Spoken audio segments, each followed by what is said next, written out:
شیخ یہ case study بڑی زبردست سورہ البقرہ میں ہی ہمیں ملتی ہے. میں اکثر اس پہ غور بھی کرتا ہوں کہ دیکھیں حضرت موسیٰ علیہ السلام اپنی قوم کو لے کے 40 سال نہیں انٹر ہو سکے بیت المقدس میں.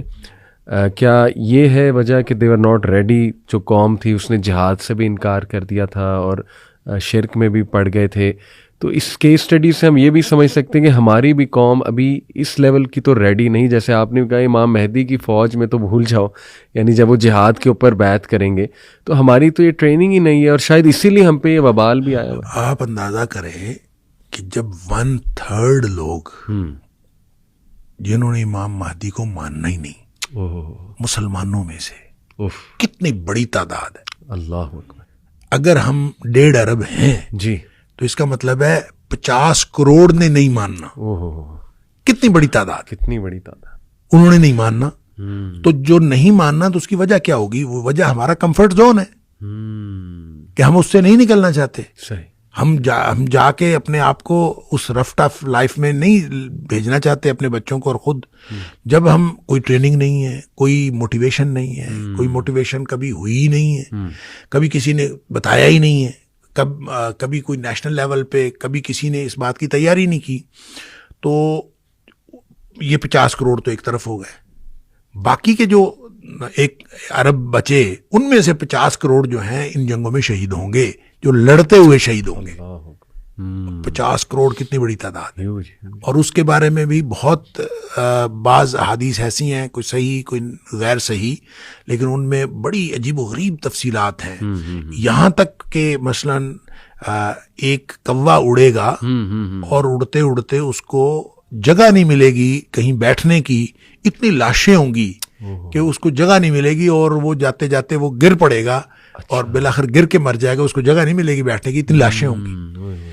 تو 50 کروڑ اگر مسلمانوں کے شہید ہوں گے تو پھر مقابلے میں جو دوسرے لوگ ہیں ان کے بھی تو لوگ مریں گے نا.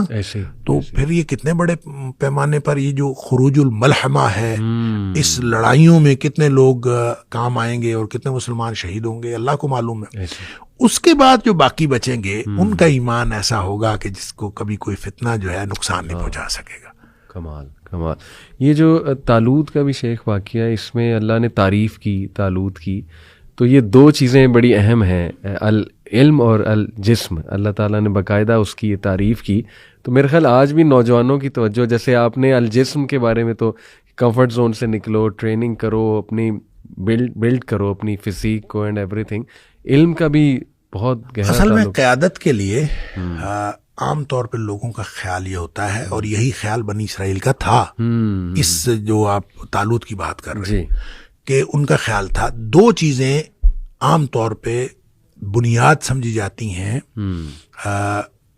قیادت کرنے کے لیے، یا ملک کی باغ ڈور ہاتھ میں لینے کے لیے، یا امارت کے لیے. صحیح. وہ ایک دولت ہے اور ایک نسل ہے. آپ خاص نسل سے ہوں، خاص خاندان سے ہوں، اور آپ دولت مند ہوں. یہ 2 چیزیں ہوں تو پھر سمجھا جاتا ہے کہ آپ وہ بیسک کوالیفیکیشن پوری کرتے ہیں کہ جب آپ کو جو ہے وہ مل جائے. تو یہی بیسک کوالیفیکیشن سمجھی تھی بنی اسرائیل نے، اور انہوں نے اسی لیے اعتراض کیا تھا.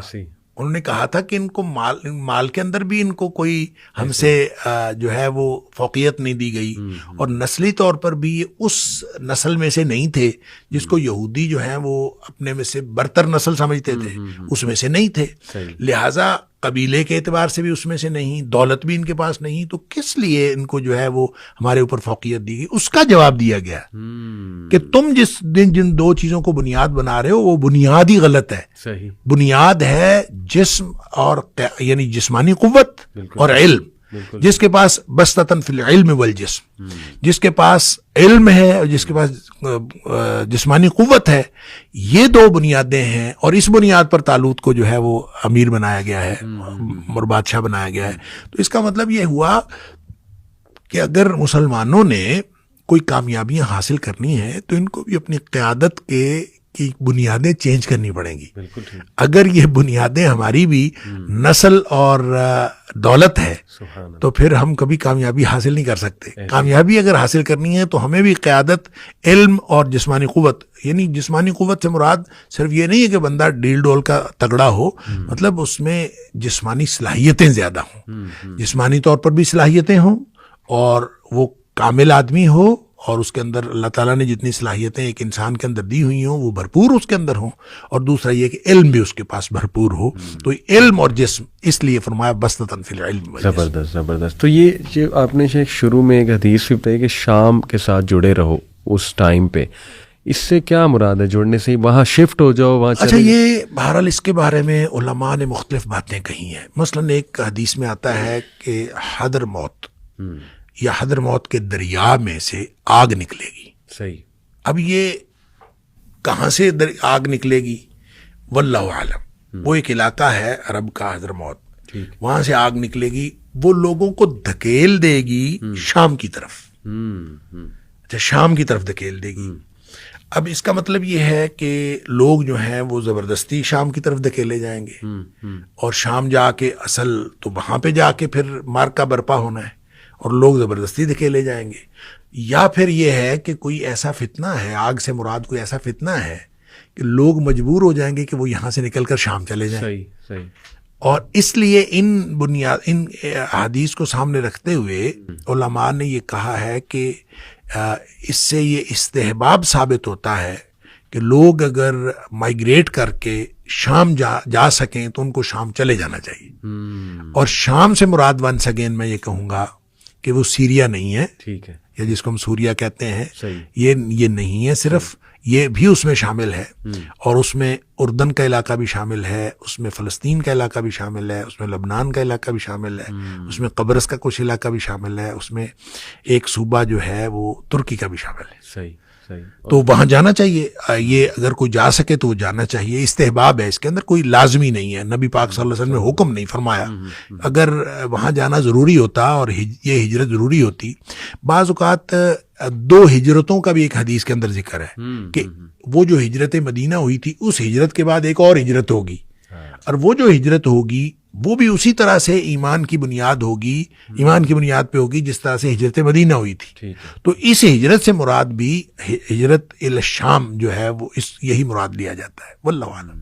بالکل صحیح. اور یہ مستقبل کی باتیں ہیں، اس کے بارے میں آپ یہ کوئی حتمی بات نہیں کر سکتے. بالکل میں سمجھ رہا ہوں. اور اس سے یہ بھی مراد لی جا سکتی ہے وہاں جو جماعت جہاد کر رہی ہے جس کے ساتھ اللہ کی مدد ہے، تو ان کے ساتھ بھی شامل ہونے کی کوشش کی جائے. بالکل ہونی چاہیے. دیکھیں، وہ جو جب تک امام مہدی نہیں آتے کنفیوژن اس وقت تک ہے. بالکل ٹھیک. جب امام مہدی کا ظہور ہو جاتا ہے تو پھر اس کے بعد کنفیوژن ختم ہو جائے گا. پھر تو سب کو امام مہدی کی بیعت کرنی پڑے گی. جو نہیں کرے گا وہ نکل گیا. ٹھیک ہے. اور ان کی بیعت جو ہے وہ جہاد پر ہوگی. وہ کلیئر کٹ حدیث کے اندر آتا ہے کہ وہ کہیں گے کہ اگر میری بیعت، ویسے تو وہ بیعت کرنے سے ویسے گریز کریں گے، لیکن جب وہ لوگ کہیں گے کہ ہم نے لازماً آپ کی بیعت کرنی ہے، تو وہ یہ کہیں گے کہ بیعت اگر کرنی ہے تو پھر صرف اور صرف جہاد پر کرنی ہے. تو جہاد پر جب بیعت ہوگی تو پھر میرے اور آپ میں سے کون کون جہاد پر بیعت کر سکتا ہے؟ ہم تو یہاں پوڈ کاسٹ ہی کر سکتے ہیں.